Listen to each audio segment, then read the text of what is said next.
जय श्री गणेश। नमस्कार। मैं आचार्य संजय द्विवेदी। मेरे समस्त प्रबुद्ध दर्शकों का मेरे चैनल पर हार्दिक स्वागत है। प्रिय दर्शकों, 12 वर्षों के पश्चात दैत्य गुरु शुक्राचार्य की राशि में एक महायोग बनने जा रहा है। 12 वर्षों के पश्चात गुरुदेव बृहस्पति तथा मंगल का वृषभ राशि में एक महासंयोग बनेगा।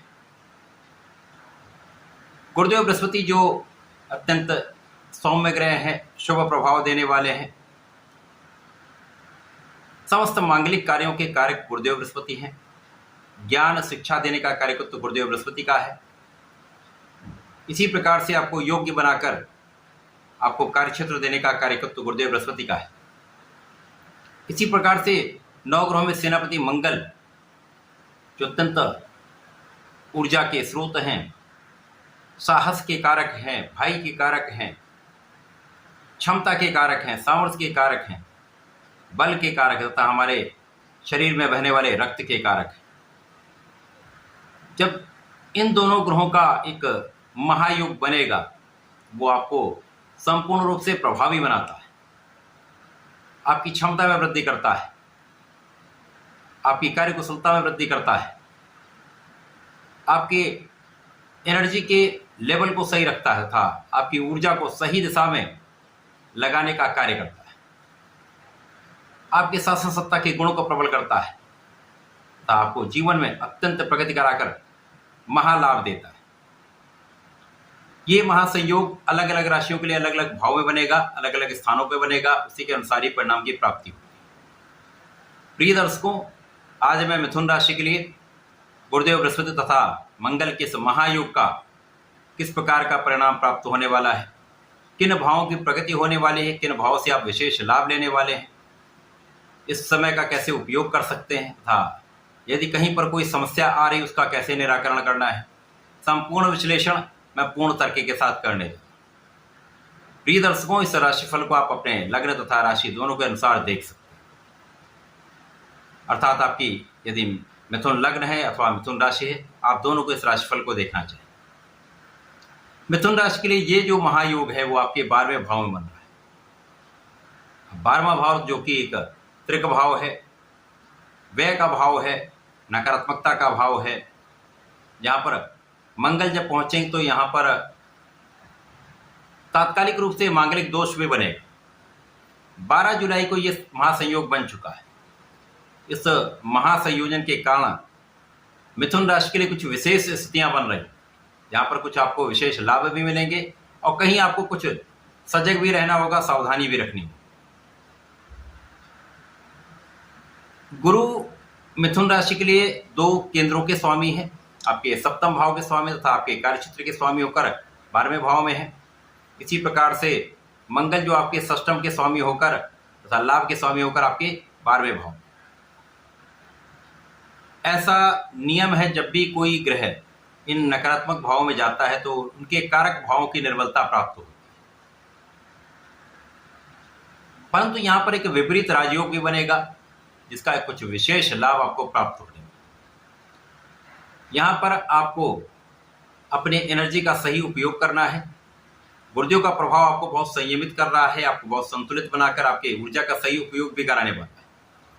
जो लोग मातृ स्थान से दूर हैं वहां पर बड़ी समस्या नहीं है, जो लोग मातृ स्थान पर उनको कुछ समस्या का सामना करना पड़ सकता है। यहाँ पर कुछ उपाय आप कर लेंगे तो उनसे भी आपको बहुत कुछ मुक्ति इन समस्याओं से मिल सकती है। जो लोग विदेश में रहकर कार्य कर रहे हैं, विदेश से संबंधित होकर कार्य कर रहे हैं, अपने मातृ स्थान से दूर संबंधित होकर कार्य कर रहे हैं, व्यापार कर रहे हैं, तो वहां पर आपके लाभ की वृद्धि निश्चित रूप से हो। यद्यपि यहाँ पर कुछ व्यय भी आपके बढ़ेंगे।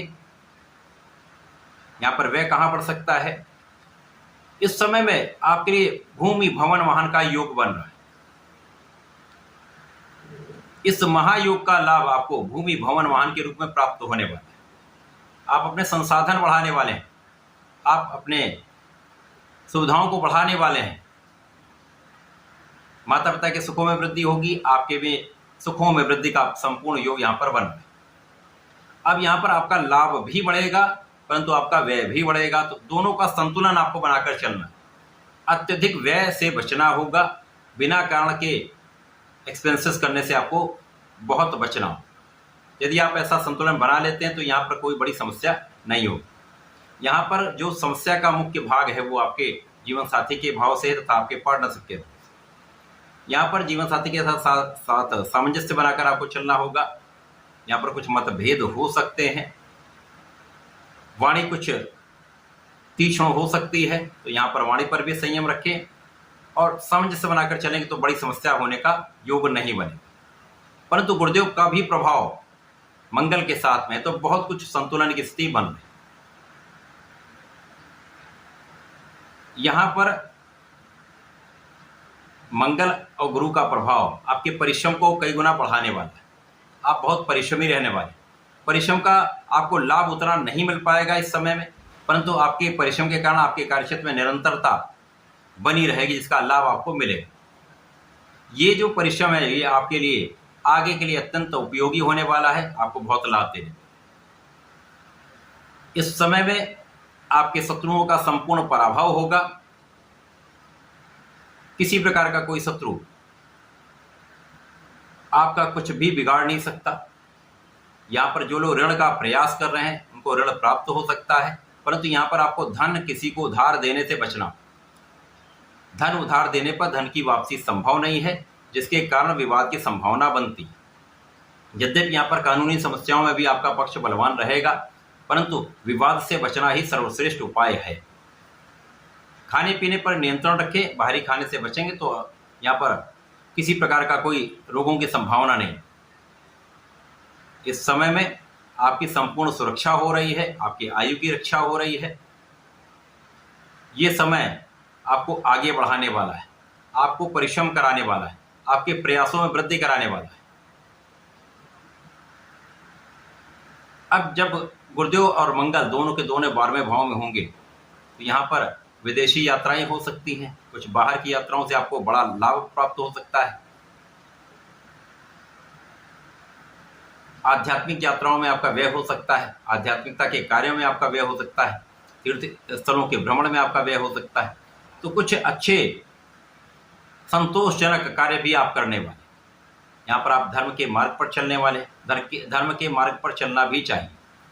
यहाँ पर गुरुदेव का जो चतुर्दशम का संबंध है वो परिश्रम को भी बढ़ाने वाला है तथा आपके भाग्य को भी प्रबल करने वाला है, क्योंकि गुरुदेव का प्रभाव यहाँ से आपके भाग्य भाव पर भी होगा।